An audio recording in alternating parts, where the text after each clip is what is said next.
welcome to The Bite. My name is Jackie. Today I'm going to share with you a really easy scallop recipe. I posted a picture of this on my Instagram stories a couple days ago, and I was surprised at the amount of people that actually wanted to see the recipe because it's really pretty basic, but I'm happy to share it with you because it was so easy, so quick, and it's something that you can really, you can do a nice intimate dinner at home, especially during this time of quarantining. This is a really good one for an anniversary or even Valentine's Day.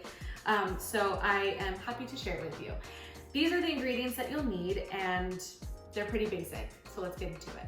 So I have all my scallops here. This is the most important part. You want to make sure that they are patted dry. The point of this is to develop a nice sear on the scallops, and you can't do that unless they're patted dry. If they have water on them or if they're wet at all, it won't happen. So you have to pat them dry for sure.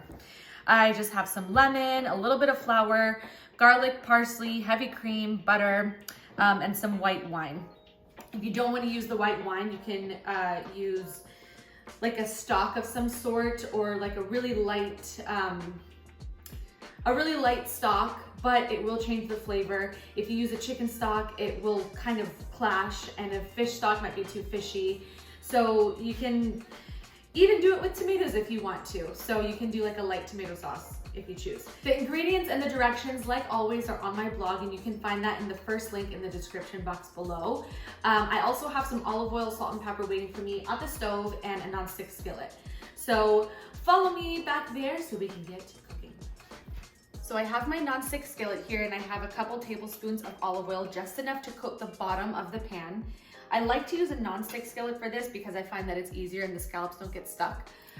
But I am just going to put them in flat side down and not touch them until they develop a nice sear. They should only take maybe 2 minutes on each side, if that, depending on how big your scallops are. And I think that this size scallop works really well.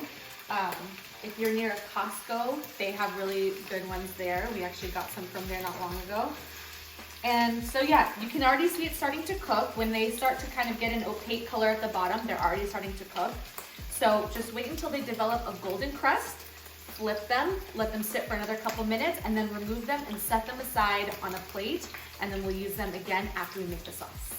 So it's been a couple minutes since I added the first ones in there, so let me show you the color that I'm looking for. That's a nice sear. I actually might let this sit for a couple more seconds. These still need a bit more time. This tiny one is probably good. I'm gonna flip that. I just don't want it to get overcooked. So once they all develop that golden exterior, I think it's good now. I'm going to flip them, set them aside, and right away we'll add our garlic and a little bit of parsley. All right, these scallops are done. First thing I'm gonna do is add in the garlic. Just a little bit of parsley to cook with the garlic, and just let that saute for about 30 seconds or so. Really not long, because you don't want the garlic to burn. And then we can go right in with the wine. Two things I forgot to mention. I did salt the scallops before I sauteed them, or before I seared them. And also, you don't want to overcrowd your pan, because if you overcrowd your pan, you won't develop the sear. If you have to do the scallops in 2 batches or more, do that. So this looks good. The garlic is fragrant. I'm going to go right in with my wine. Just let that kind of cook down for just a bit. Then we will add the rest of the ingredients. So this has reduced down just a bit. I want to let it sit a little bit more, but I am going to add a little bit of flour just to kind of slightly thicken the sauce. I don't want it to be really thick, but I think just enough to give it a little bit of extra velvetyness. And with this, I'm going to add in a couple pats of butter. So again, it's going to add to the velvety texture of the sauce. And really, I probably should have added the flour when the garlic was cooking. That was my bad. So if you see it in the instructions written a little bit differently, that's why. I just forgot to add it in. I'm actually going to take a little whisk and just kind of help the flour mix in. but if you add it with the garlic, you won't have to do that.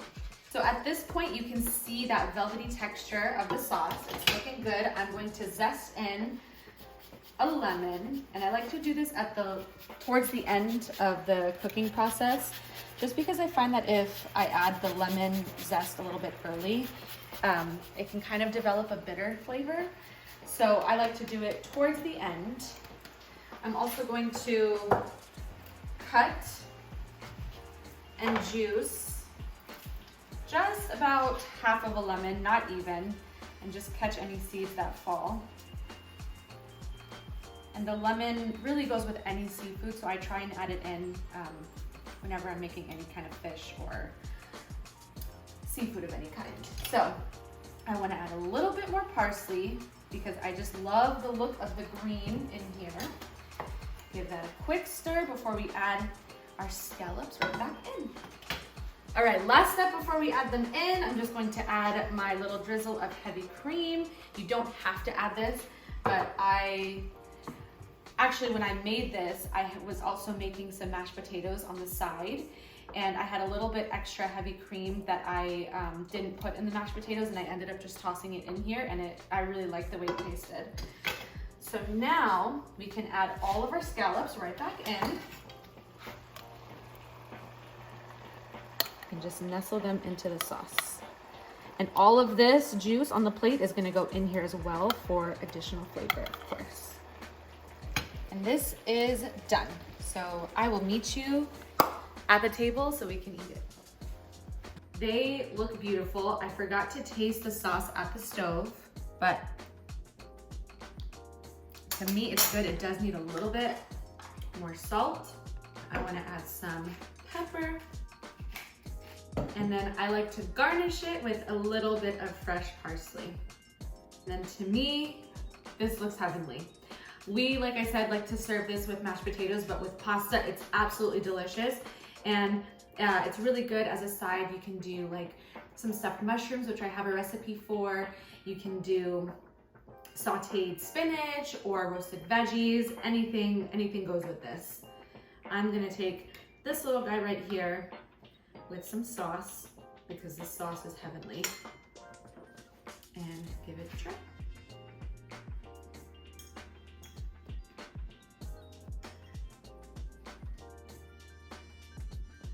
Absolutely delicious. When you sear them just for a couple minutes on both sides, they end up cooking perfectly because they do cook a little bit further in the sauce. So you don't want them overcooked. This is absolutely delicious.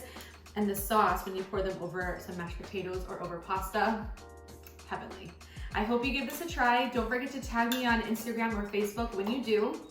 And I can't wait to share everything else that I have in store for you for 2021. Thank you guys so much for watching, and we'll see you next time on The Bite.